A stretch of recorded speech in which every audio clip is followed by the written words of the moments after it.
Good evening, everyone. I hope you all are doing well tonight. This is Pastor Agard, and I am excited to see all of you on tonight.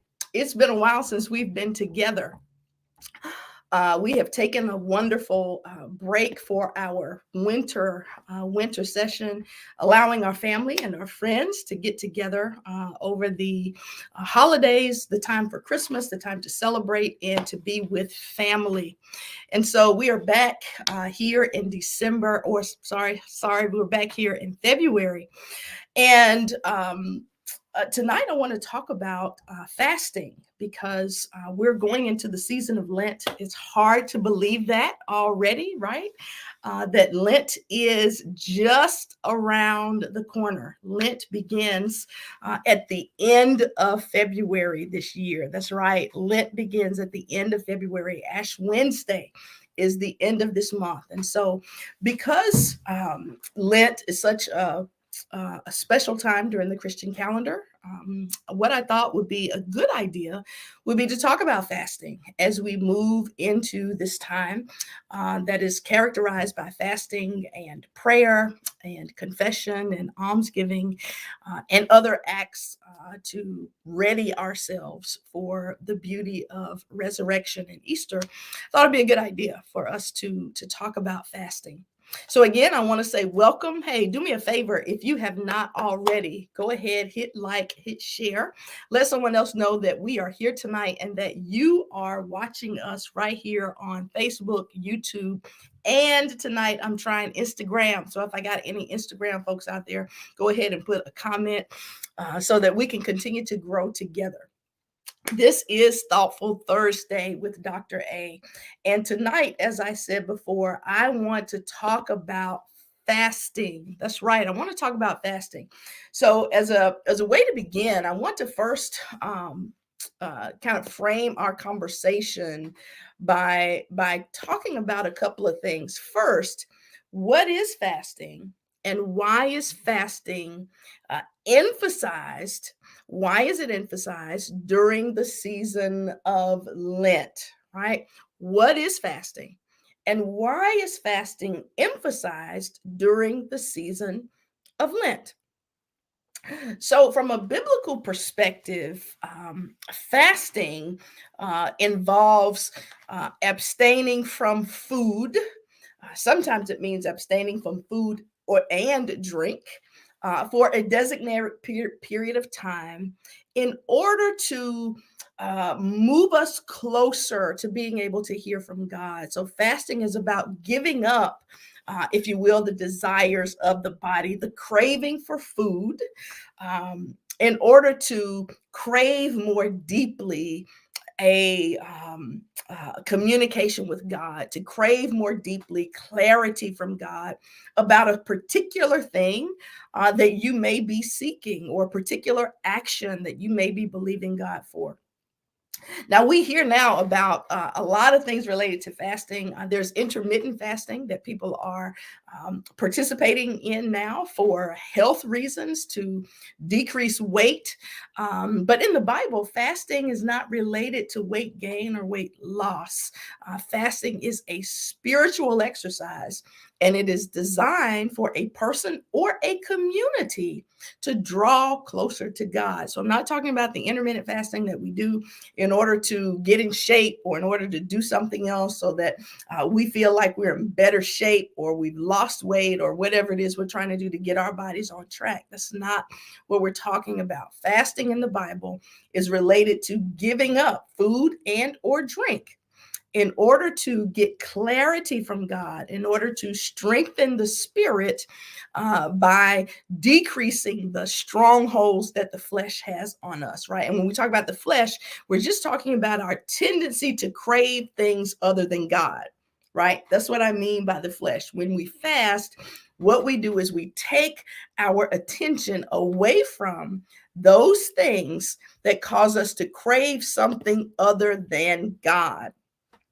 This is why during Lent, people are encouraged to fast to give up something, right, in order to grow closer to God. So the idea is that you give up something that your flesh craves, that you give up something that makes you feel like you're satisfied, but that thing is not God. So for some people, if you're a comfort food person like me and you love bread and potatoes and things like that, hey, Pastor Holland, it's good to see you. If you crave things like that, then perhaps during Lent you'll give up starch, you'll give up rice or potatoes or bread or sugar, right? And this is because you understand that your body craves these things, and you want your body and your mind, you want yourself to crave God. And so you'll give up those other things so that you can more readily crave God. So it's like you're shedding those things that the flesh craves so that your spirit can be stronger in its craving for God. Right? So it's emphasized during Lent because Lent, the season of Lent called Lenten, this is the time of year when the days are growing longer, and the evening or night is growing shorter. So this time of lengthening, this time during Lent, these 40 days that we use in order to prepare ourselves for the resurrection of Jesus, is a time when we turn our attention to the needs of our spirit and the places where we need to grow in God, the places where we need to really reflect to determine whether or not we're living into the gospel that God has called us to live. All right, so that's a little bit. I'm going to be talking about this for the next couple of weeks. So, excuse me, I do have a bit of a cough, so that might happen throughout our video. But I'm going to be talking about this for the next several weeks. So I do want you to, maybe just take a few notes. But note, first of all, that fasting in the Bible is not related to weight loss. Okay, I just want to say that because we live in a time where everything we do is about somehow doing something that impacts how other people see us, right? That fasting, dieting, all of that, intermittent fasting has to do with the body and the body image. But fasting in the Bible had nothing to do with weight or weight loss. It was all about giving up the cravings of the flesh so that we can crave more fully the presence and the power of God in our lives. And it's emphasized during Lent because this is a time that we focus on preparing ourselves to celebrate the resurrection of Jesus. So I want to get started tonight by just bringing our attention to this passage out of Isaiah 58. Go use your smart device, pull out an actual Bible, but go with me to Isaiah 58, Isaiah 58, Isaiah 58. And this is taken from the New Revised Standard Bible, New Revised Standard Bible. Okay, the New Revised Standard Version of the Bible. And this is the updated version. Okay, God is speaking to Israel through his prophet Isaiah, and God is telling Isaiah to shout and to not hold back. God is telling the prophet to shout to God's people, not to hold back, and to lift up his voice like a trumpet to the people. So God is calling God's people together, using this prophet to say something significant to them. And this is just a pin I want to put there, is that every time God calls one of God's mouthpieces, one of God's messengers, and we have a lot of words for messengers now. People, we have the word minister, the word pastor, the word preacher. We have people, who use the word prophet or prophetess. We have people who use the word apostle. So all of those words are really about being a messenger of God, telling others what God has to say about what is going on in the current context where they live. That's what it's all about, bringing God's word to bear on life right now, bringing God's eternal word to bear on life right now, right? So that's what it means to be a messenger of God. So God calls Isaiah his messenger and tells Isaiah to lift up his voice like a trumpet and to announce not God's pleasure with the people, but God's disappointment and anger about their rebellion. Announce to my people their rebellion, to the house of Jacob their sins, right? So this passage is about God calling the prophet to tell the people that they messed up. God wants them to know that they have messed up. How have they messed up? The Bible says here that day after day, they, the people, Israel, day after day, um, they seek God and delight to know God's ways as if they were a nation who practices righteousness and who have not forsaken the ordinance of God. God says they seek me and they delight to know my ways as if they are practicing righteousness. They're practicing my ways and have not forsaken my ways. So God says we have a conundrum here. We have a paradox. We have something that's out of alignment because God says that these people call out for me. These people, they say they want to see me. They say they want to know my word. They say that they want to be in alignment with who I am. They say that they want this great relationship. And yet they're not living in a way that is in alignment with the requirements that I have set out in my word. God says through Isaiah, he says, they seek righteous judgment from me, right? They seek righteous judgments. They want God on their side. I don't know about you, but I want God on my side. If you're here with me and you can write it in the comments, you just, give me some hands up emojis, give me some smiley faces, give me some hearts if you want God on your side. I think we could all say that we want God on our side. And so because we want God on our side, God says, I see that. I see that you want me on your side. I see that you're saying with your lips that you want me on your side, but your life does not bear that out. Your life does not line up with what is coming out of your mouth. What does this have to do with fasting? Fasting, again, remember, is about us trying to suppress and bring under control the desires of the flesh, right? And we use food for that, but the desires of the flesh are more than food. We're going to talk about that a little bit later this month. But the desires of the flesh are more than food because the flesh desires power. The flesh desires praise. The flesh desires control. The flesh desires infinite power and authority, right? So the flesh desires often to be like God in the sense of having God-like power, but without God-like character. Okay. And so God says, I want you, my prophet, to tell them this, because their fasting that they're doing is not in alignment with what I have called them to. And so God quotes the people, and the people are fasting. They're giving up food, right? Because I've said that they're giving up food, but they're saying, why do we fast? But God doesn't see. Like, we're asking God for things, we're fasting, but God doesn't seem to be doing anything that I want God to do. I want to emphasize one of my points right here, that fasting does not replace living justly. Fasting does not replace living justly. I want you to write that down. Fasting does not replace living justly. Fasting, this practice of giving up food, cannot cover up the fact that your life is not a life of justice and love and peace. Right? So these are the things that are incongruent.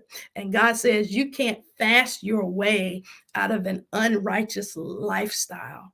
So the people say we're fasting, but God must not see it. We are humbling ourselves through fasting, but God doesn't seem to notice, right? They're saying we're doing the stuff, but we're not getting what we want from God. And it's interesting, I always, emphasize the fact that we want to be really hard on the people in the Bible and say, oh my God, how could they do that? How could they be so very, very selfish when God has done so much for them? But look at us.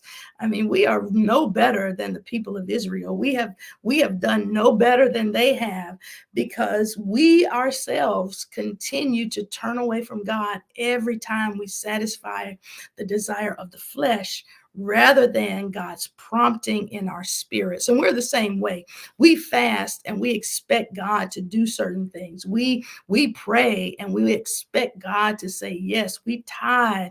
We expect God to do or perform that miracle. We show up in church. We're good people. We try to do our best, and we expect God to do something as if we can control God by our actions. That's my next point tonight, is that fasting does not manipulate or control God. Somebody needs to hear that tonight. Fasting does not manipulate or control God. Fasting is not a magic formula for us to get out of God what we want. I need you to hear that. Fasting is not a magic formula for you to get out of God what you want. Fasting is not the equivalent of rubbing the bottle and the genie comes out with your 3 wishes. That is not how God works.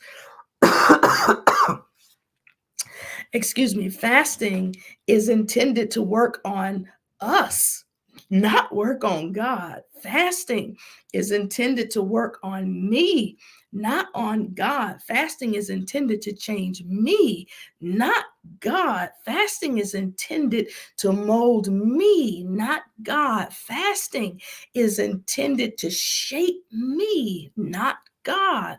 Think about that. Fasting does not manipulate or control God. God is free. God is able to bless whom God will bless. God is able to judge whom God will judge. And our fasting does not control God. And I want to emphasize that, because sometimes we're in certain kinds of faith communities, we're in certain states of mind when we really, really, really, really, really, really, really want to break through. We really want God to act. We really want God to say yes to this thing in our lives, yes to this thing that we're praying for, or no to this thing that is trying to take our lives. We fast because we believe that if we fast enough and pray enough and believe enough, that the cancer is going to go away. And it might go away, but guess what? It might not. But the fasting is not a way for you to control God, to make God heal you, or make God deliver you, or make God change God's mind. Right? We're going to talk a little bit about that. But one example that comes to my mind is with David. After David raped Bathsheba and impregnated her and had her husband killed to try to cover up all of his sin, the prophet Nathan came to David and told David that the child that had been conceived out of this evil act he had done was going to die. God sent the prophet to tell David, this child is going to die. So David stopped eating. He didn't eat. He didn't wash his face. He cried all day and night. He fasted. He was so weak. He was in the temple. He was prostrate, crying that God would change God's mind, that God would somehow spare this child, that God would somehow change God's mind. He was trying to control and manipulate God. He was trying to change God. God had already spoken, and the child died just as God said the child would. And David got up, he washed his face, he changed his clothes, and he went in to eat. And his servants didn't understand. They said, "Wait a minute! When the child was sick and was on the verge of death, you were crying, you were weeping, you were moaning. But now, as the child has died, you get up, you wash your face, and you eat." And David says, "Well, God has spoken." God has spoken, and this is the reality I have, which is not to say that we shouldn't cry and weep when we lose people we love. The point is that the fasting does not control God.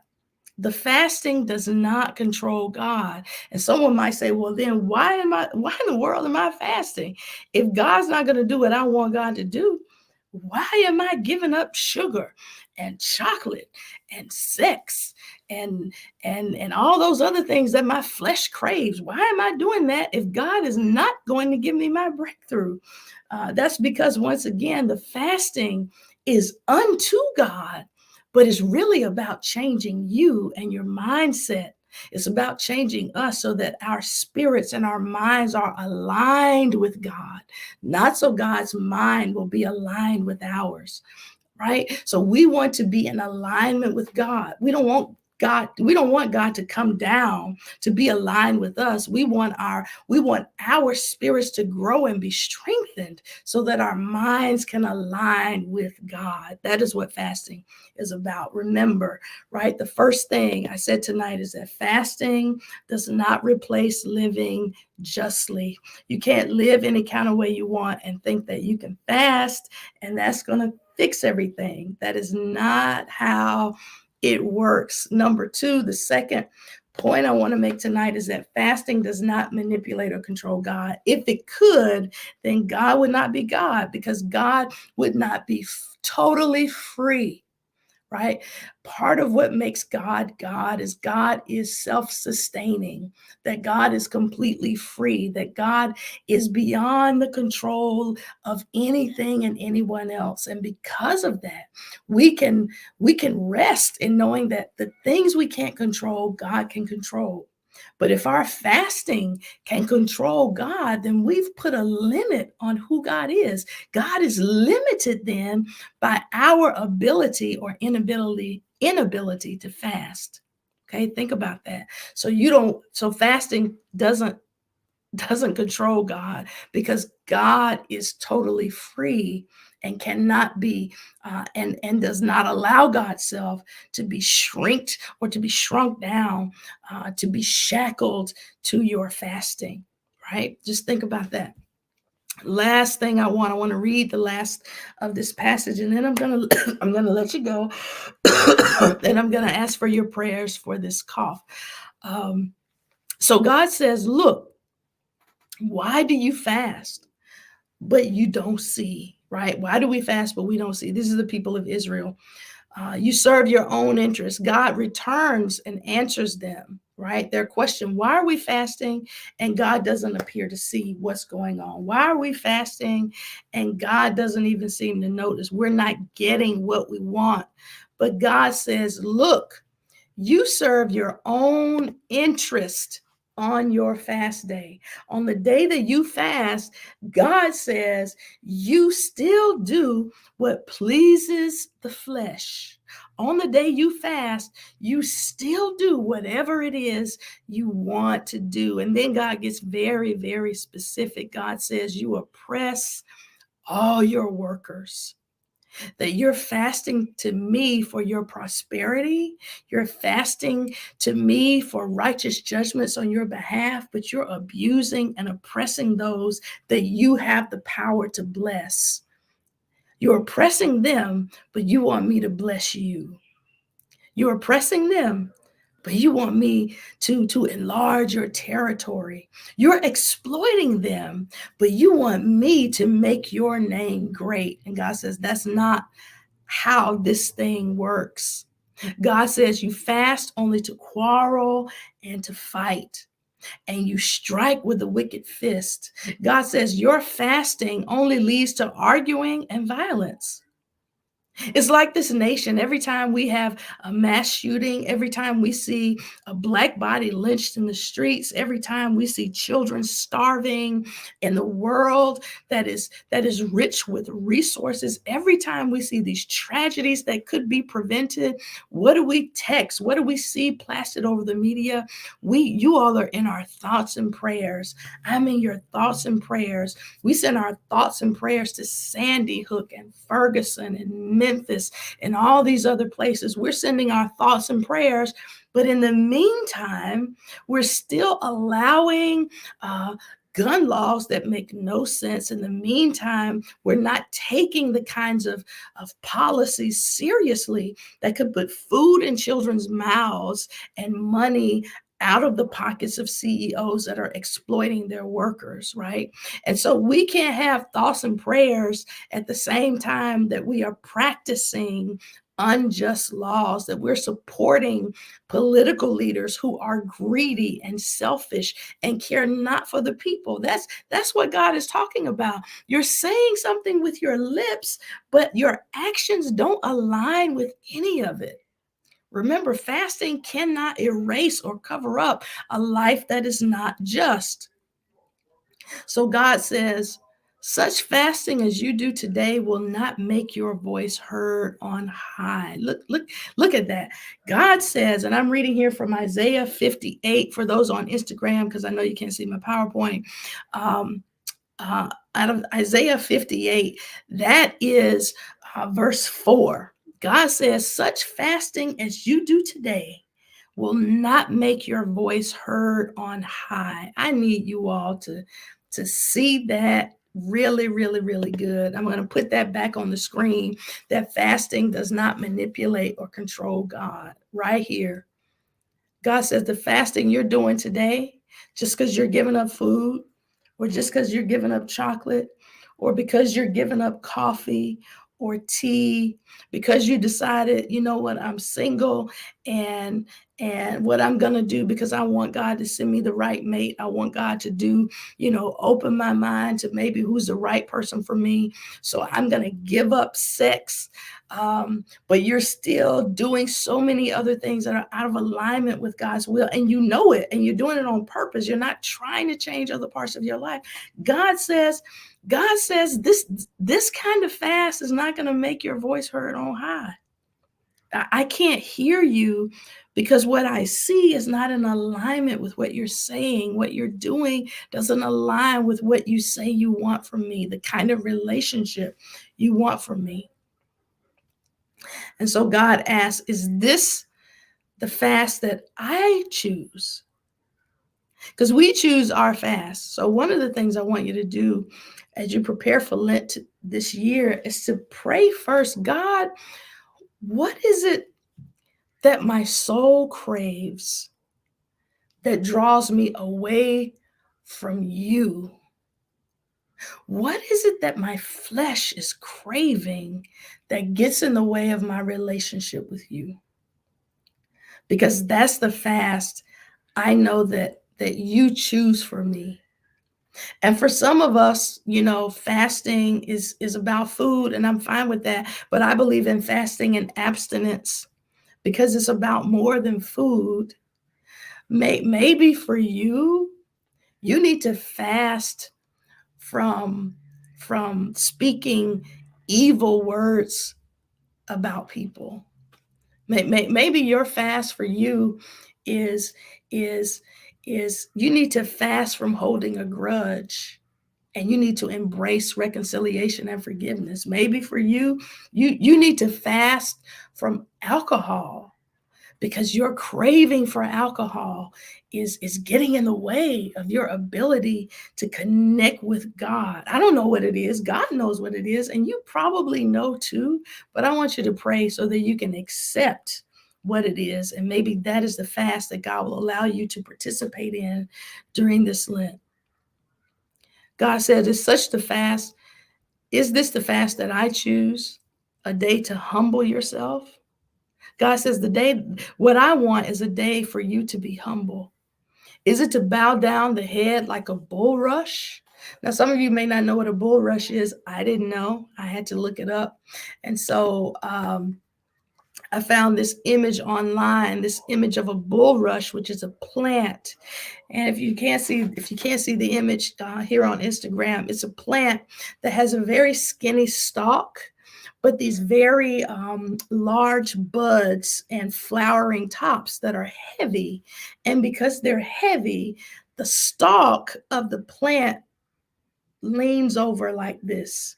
So if you could think of a sunflower, right? Because it has a beautiful stalk, but then the huge sunflower head, we often see them down like this, right? So the idea, God is using this image of a plant, which was very common, very, very common in Israel. They would have known what that looked like.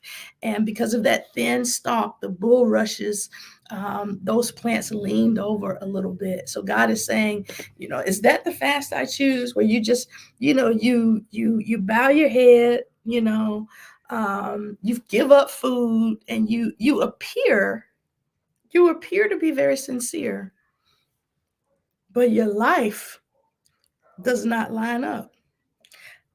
I think in one of the letters, it says that there is the appearance of holiness with no power, right? That you know all the things to make it look as if you're sincere, but you really don't believe, or you don't intend to do the things that are required to grow closer to God.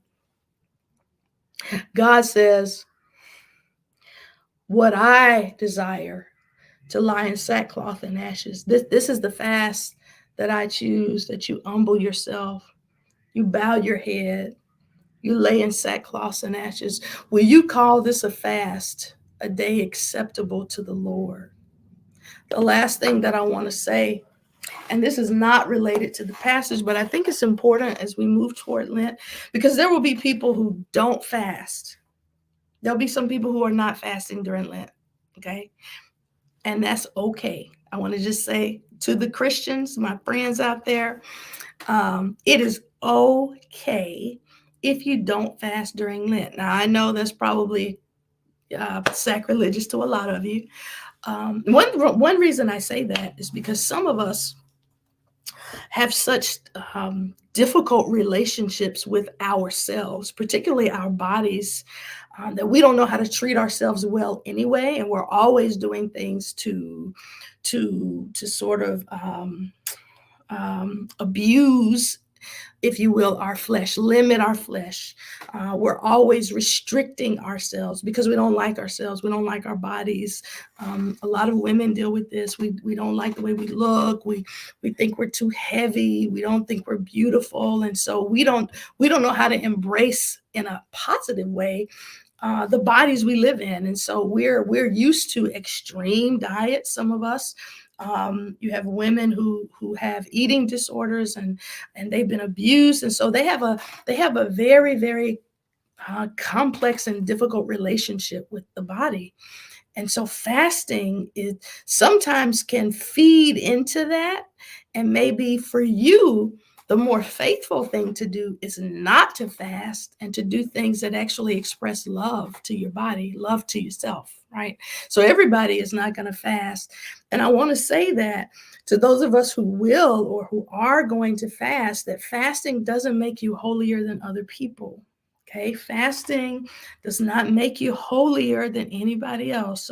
So fasting is not a way for you to get to the super elite realm of the saints. Okay, fasting is not a way for you to sort of get to the next level in Christendom so that you can have the super Christian badge. That is not, remember, it's not the goal. Fasting is a way to humble yourself, right? Fasting is about humbling yourself. It's about bringing yourself low. It's about bringing yourself down. It's about decentering yourself.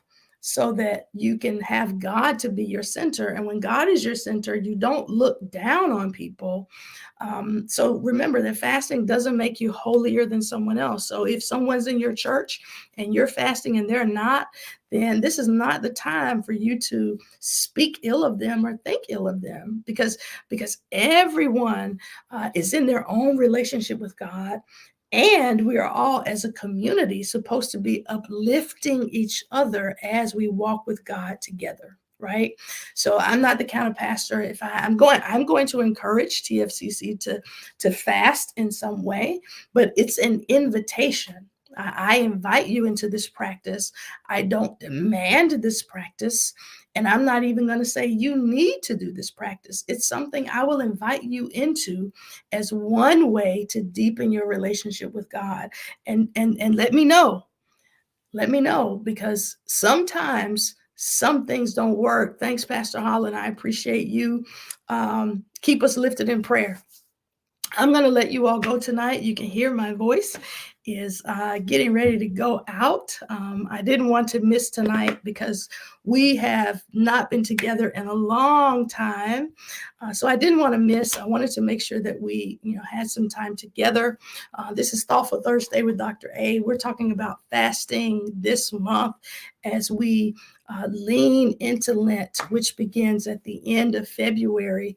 And I really, really hope that you all continue to join us. Do me a favor, share this broadcast, share this broadcast, share this broadcast. Encourage other people to begin to think about how God is speaking to them in this season, that God has chosen a fast. God has revealed to us those things that are getting in the way of our ability to connect with God.